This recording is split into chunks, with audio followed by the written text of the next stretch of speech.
all summer, basically with all the upperclassmen and your assistant coaches, and there seems to be a pretty good vibe with those guys. They seem pretty energized and excited to get going despite, the changes you guys went through. I'm just curious, how you're feeling. They've been talking to you since April. What your mindset's like as you get sort of closer to training camp.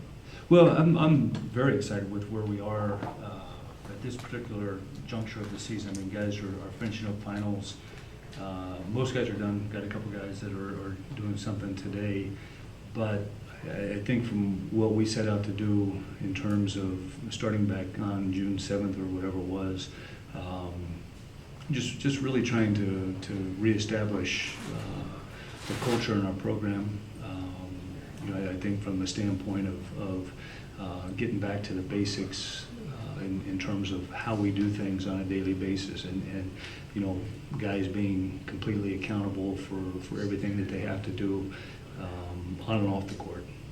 And you probably just touched on it there, but you had said at an event that we weren't at that one of your goals was to sort of get back to doing things the way you did when you first got here. Just curious what you think you got away from, and was it just sort of a last year thing, or is it something that's been over the last 2, 3, 4 years? Or I think there's a conglomeration of things, just in terms of how we recruited and just trying to get or make sure that everybody we bring in here has an understanding of this university is far greater than any of us, and everybody has an obligation to uphold and do what's best for not only the university but for our program. And I think from that juncture, just looking back at how we've done things in the past and understanding, kind of reevaluating everything across the board in terms of the program, and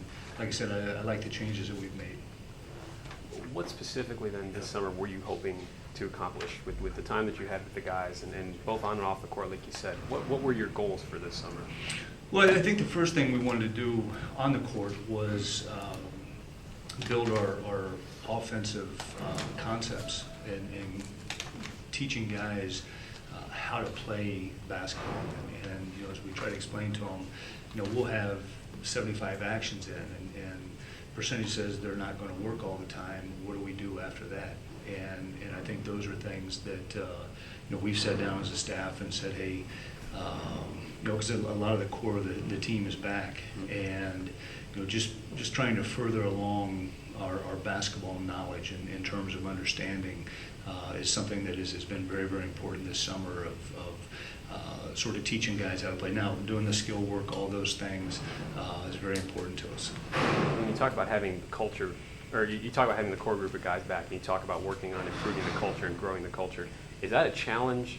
Is that more of a challenge than maybe it would have been a year ago, because you do have some more experience back, where it's not that all these guys are coming with a fresh slate? You've got guys that have a body of work behind them, and maybe there's more you want to change? Yeah, without a doubt, it's a little bit, I don't want to say easier, and I don't think there's an easy part of this job, but with that said, I think that getting these guys just fully grasping, for the veterans, the guys that have been in the program for a couple years, just sort of cleaning up some of the things and being a little bit more specific in terms of what we want them to do and what they're capable of doing. I think one of the biggest challenges you find in today's sports arena is perception and reality. And that's been one of the big things we're trying to deal with, is just the reality of who we are, and which is basically one of the core values we have in our program of humility. In terms of getting the program back to where it was, where did the hiring of Alan Major fit in with that, and then what prompted the creation of that position? Well, I think this Alan I've known Alan forever. Just there was an opportunity to not only help us but help him, and kind of get him back into it. I give him credit. He took last year, and I don't know, he probably told you, I don't know how many programs he went to and NBA camps he went to, and and he's done a great job of just sort of researching today's youth and in terms of communication skills and all those things. So his job will be, obviously he can't coach, but primarily trying to help our guys be better people, to have a better understanding of the difference of perception and reality off the basketball court. And is that something you wanted to have in the past and just didn't have the right guy to fit that role, or is this something you decided now was the time? Yeah, it's something in terms of just evaluating the opportunity we had with some of the departures that we had, and Kyle Davis has been with Jake kind of as his assistant, so he can fit right in with what he's doing there.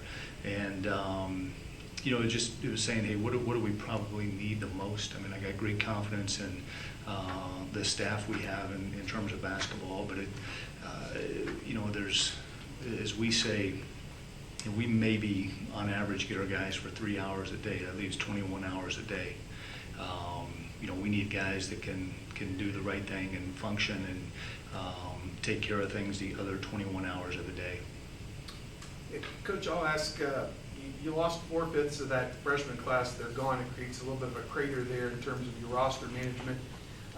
Maybe you have to fill as many as 7 to 9 spots in the next two 2017-2018 cycles. Just, you feel like you're on track to get the kind of players that you need to continue to contend in the Big Ten, or what was kind of the reaction, I guess, after these evaluation periods?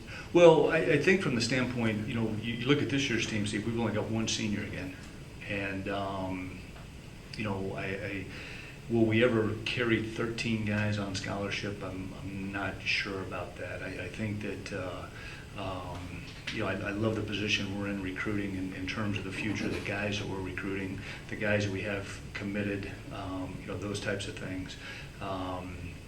But it's I think adding C.J. Jackson into that sophomore class, he doesn't come in as a freshman, he comes in as a sophomore, gives a little bit more of a stability there in terms of sort of evening things out as much as we can.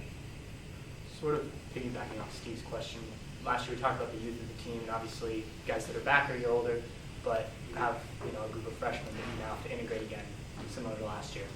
What makes you think, what have you seen that makes you think, I guess, that these guys are going to integrate better and it's going to work out better? Yeah, well, I think this, I love these 4 guys we have in here.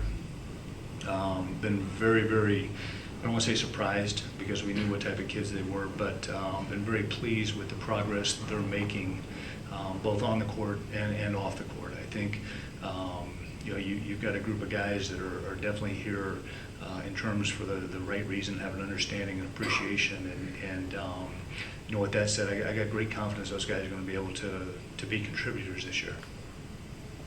I guess along the lines of the future classes, you've had years where you couldn't bring in anyone or had to bring in one guy. Is there anything that's nice about being able to bring in a large class for the next 3 or 4 years?